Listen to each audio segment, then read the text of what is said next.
નમસ્કાર, અમારી news channel news for Kathiawad ને લાઈક કરો, શેર કરો અને સબસ્ક્રાઇબ કરો. News for Kathiawad. નમસ્કાર.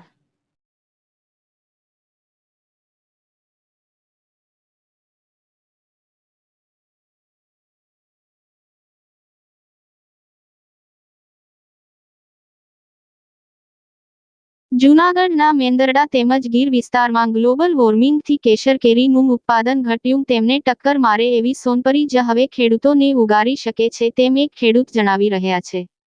વાયુ જળ પરિવર્તનને હિસાબે આ વર્ષ આંબાના ફાલ બળી ગયેલા હોય. ખેડૂતો બાગાયતી ખેતી કરતા હોય. કેસર આંબામાં રોગપ્રતિકારક શક્તિની ઉણપને લઈને આ સિઝનમાં નર ફલાવરિંગને માદા ફલાવરિંગની જગ્યાએ ગ્લોબલ વોર્મિંગની અસરથી નપુંસક ફલાવરિંગ વધુ હોય તેમજ પતંગિયા અને મધમાખીઓની હાજરી ઓછી થઈ ગઈ હોય. ફલિનીકરણ ન થતાં કેસર કલમો પર એની વધારે અસરો જોવા મળે છે. ત્યારે આ બાગાયતી પાક લેતા અને કલમો બનાવતા પ્રગતિશીલ ખેડૂત શ્રી નાગજીભાઈ બોગરાએ ખેડૂતોને બાગાયતી પાક માંગ હવે પછી વાતાવરણ સામે ટકી શકે અને ખેડૂતોને યોગ્ય વળતર મળે તે માટે આ બાબતે વિસ્તૃત જાણકારી આપી હતી.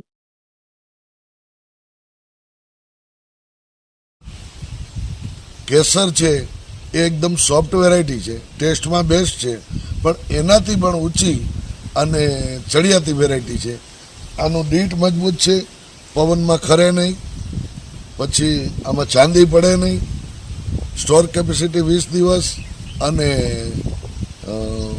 આપણે રાઇપનિંગ પીરિયડ એ 20 દિવસનો અને 10 દિવસ વહેલો કેસરથી અત્યારે જ આ પાકવાના સ્ટેજે ગણાય.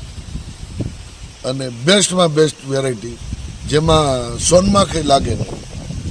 બધા કેરેક્ટર આના સારા છે અને આવતા ભારતમાં મેંગો પ્લાન્ટમાં ભારતનું ભવિષ્ય આને કહી શકાય. ખેડૂતનું ભવિષ્ય ડબલ આવક કરવા માટે ચાલુ વર્ષે સૌરાષ્ટ્રની કેસર કેરીને આબોહવા અને ગ્લોબલ વોર્મિંગની અસર ખાસ કરીને બગીચાના આંબામાં જોવા મળી હતી. એક તો ફ્લાવરિંગ સમયે જે રીતના આબોહવા અને પ્રતિકૂળ વાતાવરણ મળવું જોઈએ તે ન મળતા કેરીનો પાક શરૂઆતથી ખરી જવા તે અન્ય રોગનો પણ પ્રતિકાર સામનો કરવો પડ્યો હતો ખેડૂતોને. ત્યારબાદ અન્ય જગ્યાએ ખેડૂતોને પાકમાં દિવસે ને દિવસે ઘટાડો થતાં આંબાના બગીચાઓ ખેડૂતો આંબાના ઝાડ કાઢી રહ્યા છે. તેને કારણે આવનારા વર્ષોમાં કેરીના ઉત્પાદનમાં ખાસો ઘટાડો પણ જોવા મળશે.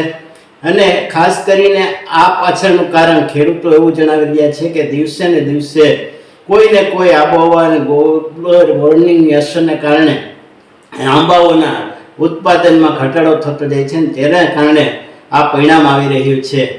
ત્યારે પ્રાકૃતિક ખેતી તરફના એક ખેડૂતે કેરીના વાવેતરમાં કયું ધ્યાન રાખવું જોઈએ અને કઈ રીતના કેરીની નવી વાવેતરની જાતનું ઉત્પાદન કરવું જોઈએ તે અંગે પણ ખાસ વાત દિવ્યાંગ ન્યૂઝ સાથે કરી હતી. રિપોર્ટર પ્રકાશ દવે, કેશોદ.